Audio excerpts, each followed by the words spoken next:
संत श्रेष्ठ तुकाराम महाराजांचे एकाहून एक सरस असे अभंग आहेत. माणसाच्या मनाला स्फूर्ती देणारे, आनंद निर्माण करणारे, उत्साहित करणारे असे अभंग आहेत. आजच्या धाकाधाकीच्या जीवनामध्ये माणूस पण हरपलेला आहे, सुख विसरून गेलेला आहे. अशा वेळेस तुकाराम महाराजांचे अभंग हे अत्यंत मनन करण्याजोगे, चिंतन करण्याजोगे, अंगी करण्याजोगे असे अभंग आहेत. त्यापैकी एक अभंग महाराजांचा आहे, 601 गाथेमधील 621 क्रमांकाचा अभंग आहे. अभंग असा आहे, मऊ मेनाहून आम्ही विष्णुदास, कठीण वज्रास भेदू ऐसे. म्हणजे याच्यामध्ये विष्णुदास म्हणजे ईश्वराचे भक्त कसे असतात याबाबत याने या मस्त सुंदर देणे विवेचन केलेलं आहे. आम्ही विष्णुदास कसे आहोत? आम्ही मऊ मेनाहून आम्ही विष्णुदास, कठीण वज्रास भेदू ऐसे. मेले जीत असो निजो निया जागे, जो जो जे जे मागे ते ते देऊ. भले तर देऊ गांडीची लंगोटी, नाठाळ्याच्या काठी देऊ माता. माय बापा होऊन भाऊ मायावंत, करू घात पात शत्रू होणे. अमृत ते काय गोड आम्हा पुढे, विष ते बापुडे कडू किती. तुका म्हणे आम्ही अवघ्याची गोड, ज्याचे पुरे गोड त्याचे बरे.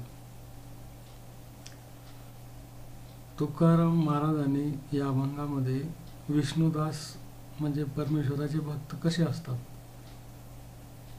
कसे आचरण करतात याबाबत सुंदरतेने विवेचन केलेलं आहे. आम्ही विष्णुदास कसे आहोत? आम्ही मऊ मेन कसं असतं, मेनाहून आम्ही मऊ आहोत. मऊ मेनाहून आम्ही विष्णुदास, परंतु याचा अर्थ असा घेऊ नका विष्णुदास मऊ मेनाहून आहे म्हणे कुणी यावं, मऊ मेन असं चुरगळून टाकावं असे आम्ही नाहोत. परंतु आम्ही कसे आहोत? कठीण वज्राचं भेद व्हायचे. कितीही मोठं शस्त्र असलं तरी त्यांचं आम्ही भेदन करू, वज्रासारखं शस्त्राला सुद्धा आम्ही भेदन करू अशी आमची ताकद आहे. याचा अर्थ फक्त आम्ही मऊच आहोत असं नाही, परमेश्वर आमच्या पाठीमागे आहे, कारण की आम्ही परमेश्वराचे भक्त आहोत. त्यामुळे कसलेही अस्त्र आमच्यावर प्रहार करू शकत नाही. तुकाराम महाराजांच्या जीवनामध्ये अनंत प्रकारे धर्म मार्तंडांनी अनेक प्रकारे प्रहार केले, त्यांना सळो की पळोस करून सोडले. त्यांचे अभंग इंद्रायणीच्या नदीमध्ये बुडवण्याचा प्रयत्न केला तरी परंतु ते त्यांचे जे नीतिमूल्य होतं, ज्यांचं जे प्रिन्सिपल होतं, ज्यांचे जे परमेश्वर भक्ती होती त्यापासून ते कधीही परावर्त झालेले नाहीत. तेच या म्हणतात की आम्ही कसे आहोत? कठीण आहोत, कठीण वज्रास भेद व्हायचे. मेले जीत असो निजो निया जागे, जो जो जे जे मागे ते ते देऊ. आम्ही मेल्यासारखे दिसत असलो तरी निजो निया जागे, आम्ही झोपलेलो असलो तरी आम्ही जागे आहोत. आम्ही झोपलोत कशात आहोत? परमार्थिक भौतिक सुखात आम्ही झोपलेलो आहोत, परंतु आम्ही जिवंत आहोत. असे जिवंत आहोत की तुम्हाला जे पाहिजे ते आम्ही देऊ. विष्णुदास कसे आहेत? तुम्हाला जे पाहिजे ते आम्ही देऊ. माणसाला काय पाहिजे असतं? माणसाला सुख पाहिजे असतं. सुख ज्यातून प्राप्त करायचं ते साधन तू विसरलेलं आहे, ते आम्ही तुम्हाला देऊ. आम्ही तुम्हाला उत्स्फूर्त करू, तुमच्यातला उत्साहितपणा आम्ही जागृत करू, तुमच्यातलं कर्तृत्व आम्ही जागृत करू. जो जे जे मागे ते ते देऊ. तुम्हाला जे पाहिजे, तुम्हाला काय पाहिजे, सुख पाहिजे, आम्ही देऊ.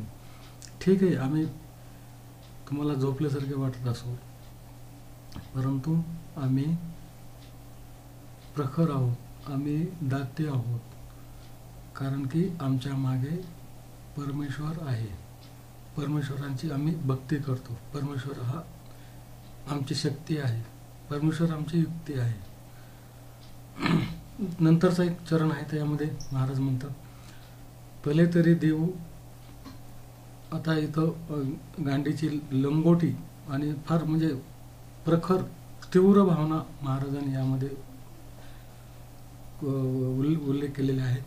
नाठळ्याच्या काठी देऊ माता, आम्ही इतके सज्जन आहोत. दुर्बळ एखादा अनाथ असेल, दुर्बळ असेल, त्याला आमची गरज असेल तर आम्ही नागडे राहू, पण आमचे आमचे आमचे कासयाचे वस्त्र त्याला देऊ. आम्ही उघडे राहू, आम्ही थंडीमध्ये काकडत राहू, परंतु आम्ही समोरच्या माणसाला आमचे वस्त्र देऊन त्याची थंडी, त्यांचं निवारण आम्ही करू, त्यांच्या दुःखाचं निवारण आम्ही करू. परंतु याचा अर्थ असा नाही की आम्ही म्हणजे असमर्थ आहोत. याचा अर्थ असा जर कोणी घेत असेल, आम्हाला कोणी दुर्बळ समजत असेल, तर तो त्यांचा गैरसमज आहे. नाठळ्याच्या काठी देव माता, कारण की परमेश्वर आमच्या पाठीमागे आहे. आम्ही चांगलं कार्य करत आहोत. चांगलं कार्य करत असताना कोणी आम्हाला दुर्बळ समजत असेल, असमर्थ समजत असेल, तर तो त्यांचा चुकीचा भ्रम आहे. कारण की आम्ही जरी त्याच्या डोक्यात काठी नाही बोलत तरी परमेश्वर रूपी शक्ती त्याला नाश केल्याशिवाय राहणार नाही. तुकाराम महाराजाच्या काळामध्ये एक धर्ममार्तन त्यांना फार त्रास देत असे आणि त्यांचे टवाळे करत असे, टिंगल करत असे. परंतु एक वेळ अशी आली की त्याच्या अंगामध्ये असा आग उठली, अंगामध्ये ज्वलाग्रही निर्माण झाली आणि तो सारखा ओरडू लागला की माझ्या अंगामध्ये सारखा दाह निर्माण होत आहे. आणि ज्यावेळेस तो तुकाराम महाराजांच्या चरणी लीन झाला त्यावेळेस त्याचा दाह संपला, अशी एक आख्यायिका सांगतात. याप्रमाणे आमच्या विष्णुदासाच्या कोणी विरोध करत असेल, आम्हाला कोणी त्रास देत असेल, तर परमेश्वर रूपी काठी त्याच्या डोक्यात बसल्याशिवाय राहणार नाही. या प्रकारे प्रखर भक्तीने महाराज या अभंगामध्ये एक सांगतात. दुसऱ्या चरणात सांगतात, माय बापाहून बहु मायावंत, करू घातपात शत्रू होणं. आई वडील तरी काय माया करतात, त्यापेक्षाही आम्ही जास्त मायावंत आहोत. आम्ही विष्णू भक्त फार प्रेमळ आहोत, एवढे की आई वडील सुद्धा आपल्या मुलावर प्रेम करणार नाहीत, एवढे प्रेम आम्ही करणार आहोत. परंतु याचा अर्थ असा नाही की आम्ही मायाळूच आहोत, आम्ही काही करू शकत नाही, असमर्थ आहोत, असा जर कोणी अर्थ घेत असेल तर तो चुकीचा आहे. कारण की आमच्याकडून घातपात एवढा होईल की शत्रूसुद्धा एवढा घातपात करू शकणार नाहीत. या प्रकारचा घातपात आमच्याकडून परमेश्वर आमच्या मार्फत हा करत आहे. त्यामुळे आम्हाला प्रेम करणारे आहात म्हणून आमच्याकडून काही परमेश्वर आम्हाला साथ असल्यामुळे, परमेश्वर शक्ती आमच्या पाठीमागे असल्यामुळे आम्ही शत्रूहून सुद्धा आमच्याकडून घातपात जास्त होण्याची होईल, असं या प्रकारे ठासून महाराज सांगतात. अमृत ते काय गोड आम्हा पुढे, अमृत ते काय गोड आम्हा पुढे, विष ते बापुडे कडू किती. अमृताचा काय गुणधर्म आहे, मेलेल्या माणसाला जिवंत करणे. अमृताचा गुणधर्म आहे मेलेल्या माणसाला जिवंत करणे. परंतु अमृत आमच्या समोर काहीच नाही, कारण आम्ही तर अमृताचा गुण याच्यापेक्षाही सरस आम्ही आहोत. कसे सरस आहोत अमृतापेक्षा? अमृत फक्त मेलेल्या माणसाला जिवंत करतं, परंतु आम्ही जिवंत माणसाला अमृतमय करतो, त्याचं जीवन गोडमय करतो, त्याचं जीवन सुखमय करतो. याचाच अर्थ आम्ही अमृतापेक्षाही श्रेष्ठ आहोत. परंतु फक्त अमृत आहे म्हणून कुणी चाखण्याचा आम्हाला प्रयत्न करत असेल तर तो चुकीचा आहे. आमच्यातलं अमृत म्हणजे आमची परमेश्वर भक्ती आहे. दुसऱ्या चरणात महाराज म्हणतात, विष ते बापुडे कडू किती. विष ते काय, विष माणसाला घेतल्यानंतर माणूस काही क्षणात मरतो, परंतु आम्ही एवढे प्रखर आहोत की आमच्याकडे कुणी वक्र दृष्टीने बघताच आमचा पिता परमेश्वर त्याचा क्षणात त्याचा नाश करू शकतो, म्हणजे त्याला दुःखाच्या खाईत लोटू शकतो. या प्रकारे विष ते बापुडे कडू, की ते विष काय आहे, किती कडू आहे, त्याच्यापेक्षाही कडू आहोत आम्ही. कडू आहोत म्हणजे परमेश्वर रूपी विकृत शक्तीला नाश करण्यासाठी परमेश्वर समर्थ असतो. या प्रकारे या चरणाचा अर्थ आहे. तुका म्हणे आम्ही अवघेची गोड, ज्याचे पुरे गोड त्याचे परी. याचप्रमाणे शेवटच्या चरणामध्ये आम्ही विष्णुदास प्रत्येकाला सुखी करण्याचा आम्ही प्रयत्न करत आहोत. प्रत्येक जण सुखी राहावा. सुखीची चावी काय आहे, सुखी जीवन कसं जगलं पाहिजे. आजकाल समाज भौतिक सुखाकडे आकर्षित होऊन मूळ सुखापासून दुरावत आहे. याप्रमाणे आम्ही विष्णुदास सर्व माणसे सुखी कसे राहतील, सर्व जग आम्ही सुखी करण्याचा आम्ही चंग मानलेला आहे. आम्ही परमेश्वराची म्हणजे आनंद घन स्वरूप परमेश्वराची आम्ही आमचे नाळ जुळलेले आहे. त्यामुळे परमेश्वर आनंद घन स्वरूपाचा जो परमेश्वर आहे तो आम्ही सर्व जगामध्ये करणार, यामध्ये संशय नाही. या प्रकारे तुकाराम महाराजांचा अत्यंत सुंदरतेने असा अभंग आहे.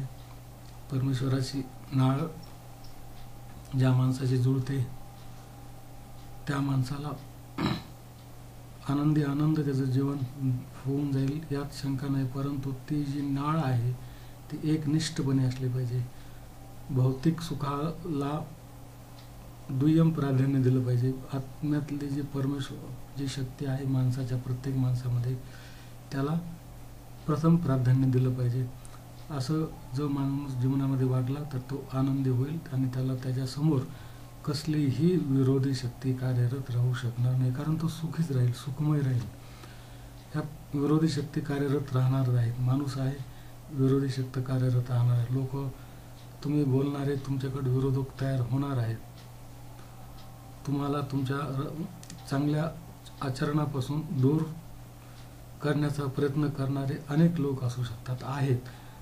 पण तर तुम्ही तुमची परमेश्वरावर गाढ निष्ठा असेल तर तुम्हाला त्या मार्गापासून कुणीही परावृत करू शकत नाही.